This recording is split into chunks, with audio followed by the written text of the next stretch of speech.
तो जय श्री राम दोस्तों। और ये सीक्रेट मिस्ट्री के एपिसोड चल रहे थे। एक्चुअल में हुआ क्या, दिवाली की वजह से कई सारे एपिसोड मेरे मिस हो गए सीक्रेट मिस्ट्री के, क्योंकि मैं हमेशा लेटेस्ट वीडियो जैसे ही आते हैं मैं देख लेती हूँ, लेकिन कुछ वीडियो मैंने बिजी थी इसलिए नहीं देख पाई, तो यहाँ मैं देख रही थी और मैंने भी अपना अनुभव सीक्रेट मिस्ट्री में शेयर किया है, जिसके बारे में मैं आगे बताऊंगी। काफ़ी सारे लोगों के उसमें सवाल आए हैं कि आपने लड्डू गोपाल को क्यों बाहर फेंका और क्यों कमरे में भगवान जी बंद किए। तो आज इसी का जवाब मैंने इस वीडियो में दिया है, तो वीडियो पूरा देखें।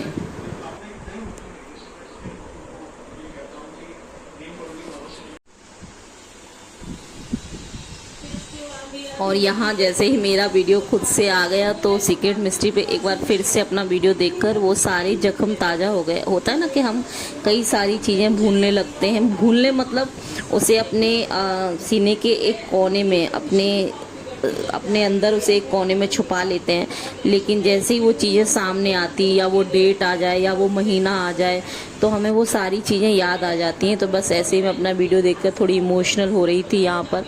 और आप लोगों में से अगर किसी ने नहीं देखा है तो मेरा ये वीडियो ज़रूर जाकर देखें, बहुत इमोशनल वीडियो है।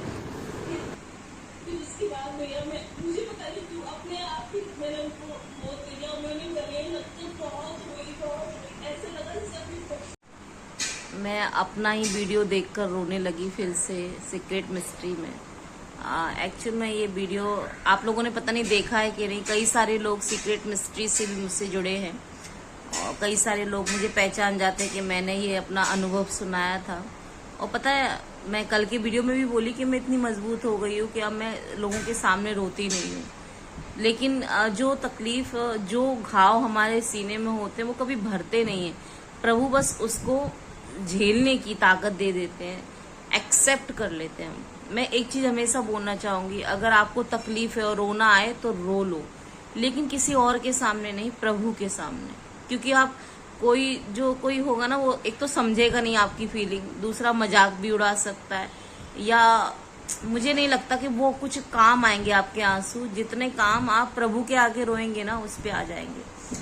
आज का वीडियो देखकर ना, जैसे मैंने उस समय सीक्रेट मिस्ट्री में ये अपना वीडियो जब अनुभव शेयर किया था तो कई सारे लोग उसमें मुझसे पूछ रहे थे कि मैंने लड्डू गोपाल को बाहर क्यों फेंका। कई सारे लोगों ने तो गुस्सा भी किया मुझे, कुछ लोगों ने मेरे फीलिंग को समझा और कुछ लोगों ने मुझ पर बहुत गुस्सा किया कि लड्डू गोपाल को आपने बाहर क्यों फेंका। ये बात मैं ना आपको एक बात बताऊं, मैंने लड्डू गोपाल को अपना बेटा माना था और आज भी, और मरते दम तक उनको बेटा मानूंगी। मुझे भगवान ने बेटा देकर भी नहीं दिया और इस बात का मुझे कोई अब दुख नहीं है। एक समय में था, अब कोई दुख नहीं है, क्योंकि अब लड्डू गोपाल ही मेरे बेटे हैं और उनसे बड़ा कोई बेटा नहीं। तो कई सारे लोग नाराज भी हुए थे उसमें कि आपने कैसे फेंका, जो लोग लड्डू गोपाल की सेवा करते हैं। तो मैं आपको एक बात बोलूं, जो भाव होते हैं ना, जो भाव, जैसे मैं अपने आप को उनकी माँ समझती थी, मतलब वो जो मेरे लड्डू गोपाल थे उनको, उस मूर्त को ही मैं अपना बेटा समझती हूँ। आज भी उनको बेटा ही समझती हूँ। मैं कोई ज्यादा उनका ख्याल नहीं रखती हूँ आज भी, क्योंकि उनको ही मैंने सारी जिम्मेदारी दे दी है। और मैंने उन्हें फेंका, मतलब फेंका इन द सेंस, जब आपके बच्चे कुछ गलती करते हैं तो आप क्या करते हैं, आपके बच्चे जब गलती करते हैं तो आप डांटते भी हैं, मारते भी हैं।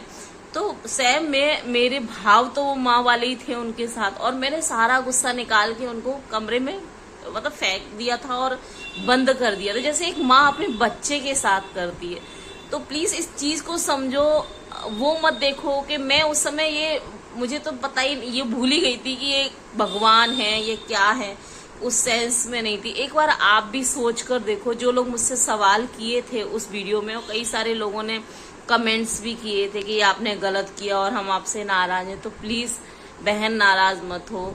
मैंने एक माँ बनकर, वो समय मेरे लिए बहुत कठिन था। एक बार आप सोच कर देखो, जब आपके सामने आपकी औलाद, जिसे आपने 9 महीने रखा हो, वो आपके सामने ही चली जाए, आपके सामने आपका साथ छोड़ दे, जिसका एक एक पल का हम इंतजार करते हैं कि वो बच्चे हमारे सामने आएंगे, हमको माँ बोलेंगे, और हमारा मतलब सहारा। तो मैंने कभी नहीं सोचा कि मेरे बेटा हो या बेटी मेरा सहारा बनेगी, क्योंकि भगवान से बड़ा सहारा कोई नहीं होता। लेकिन एक होता है ना कि मैं शायद शब्दों में नहीं समझा पा रही हूँ आप लोगों को। तो कई सारे लोगों की नाराजगी थी। तो मैं आपको एक चीज बताना चाहूंगी कि एक माँ बनकर सोचेंगे तो शायद आपकी नाराजगी दूर हो जाएगी। और जब मैं होश में आई और जब मैंने खुद को संभाला तो मुझे इस चीज का एहसास भी हुआ कि मैंने गलत किया। और आपको पता है, प्रभु कभी नाराज नहीं होते। प्रभु अपने भक्त की, जिसमें आपने उन्हें जिस रिश्ते में बांधकर एक्सेप्ट किया है ना, उस भावना को वो समझते हैं। और उस समय लड्डू गोपाल ने भी मेरी भावना को समझा था। मैंने जैसे कि सीक्रेट मिस्ट्री में, अगर आपने एपिसोड नहीं देखा है, 202 नंबर का मेरा वीडियो है। मैं आज, मुझे अचानक से फिर से मेरे सामने ये वीडियो आ गया तो मैं देखने लगी और मैं इतना रोई हूँ अभी इस वीडियो से पहले। थोड़ा फिर से अपना शक्ल वकल धो के आपके सामने बैठी हुई सब बताने के लिए। लेकिन सच बताऊं, एक बार आप लोग भी जरूर देखना। और मैं इस माध्यम से जयेश भैया को भी थैंक यू बोलना चाहूंगी कि सच में वो बहुत अच्छा काम कर रहे हैं कि हम जैसे छोटे छोटे भक्तों को ये मौका मिल रहा है अपने इतने बड़े, इतने महान हनुमान दादा के बारे में, उनकी कृपा के बारे में बताने का। और सच में एक माध्यम मिल रहा है। और मेरे लिए तो जयेश भैया सेलिब्रिटी से बहुत ऊंचे हैं। तो आप मेरा वो अनुभव जरूर सुनना। और जो लोग नाराज थे कि लड्डू गोपाल मैंने क्यों फेंके थे, तो शायद उनको फेंके नहीं थे मैंने, एक माँ के नाते मैंने सिर्फ उन्हें कमरे में बंद कर दिया था। और मतलब फेंकना कह दो, कुछ भी कह दो, आप समझ लीजिए, एक माँ का फीलिंग था। आज भी उनके लिए मेरी बेटी, दोनों बेटियां उन्हें राखी बांधती है, हर दूज पे टीका करती है। मेरी छोटी बेटी, आपको पता है, सुबह उठकर भैया उठ जाओ, भैया ये कर लो, भैया स्कूल जाती है। आपने देखा भी है कई वीडियो में, वो जाते समय उनको बाय करती है कि मेरे साथ चलो। तो फीलिंग समझो, हमें पूरा हक है जब हम अपने सर्वस्व, जब मैंने कहा ना, मैंने अपने जीवन की डोर, अपनी और अपने परिवार की जीवन की डोर हनुमान दादा, बजरंगबली, महादेव, लड्डू गोपाल को थाम दी है, तो फिर मेरा भी हक है कि मैं उन पे गुस्सा कर सकूं। हाँ, एक वो तरीका गलत था, उस समय मैं पूरी टूटी हुई थी। मैंने कहा एक बार अपने आप को मेरी जगह रखोगे तो आप शायद समझ जाओगे वो। और फिर भी मैं उस चीज की गलती मानती हूँ कि मैंने गलत किया, मुझे ऐसा नहीं करना था। लेकिन मैंने क्लियर कर दिया कि मैं किस भाव में थी। और हाँ, मैं ये जरूर बोलूंगी कि आप ये जयेश भैया का एक्सपीरियंस देखें तो आपको मेरी पूरी वीडियो, पूरी कहानी, क्योंकि उसमें जब कोई और हमारा इंटरव्यू लेता है या कोई और हमसे पूछता है तो हम अच्छे से वो चीज बता पाते हैं। तो जिसे अच्छे से जानना है तो जरूर जयेश भैया की वीडियो देखें। बहुत अच्छे एक्सपीरियंस और भी लोग देखें। मुझे बहुत अच्छा लगा वहां जाकर। चलिए, मैंने आज अपने दिल की वो, मुझे अचानक से वो याद आ गई, एक कमेंट, वो कई सारे कमेंट आए थे, उस वक्त मैं जवाब नहीं दे पाई थी तो इस वीडियो में दे दिया। चलिए, वीडियो को लाइक कर दें, चैनल सब्सक्राइब कर दें। मिलते हैं नेक्स्ट वीडियो में। जय श्री राम।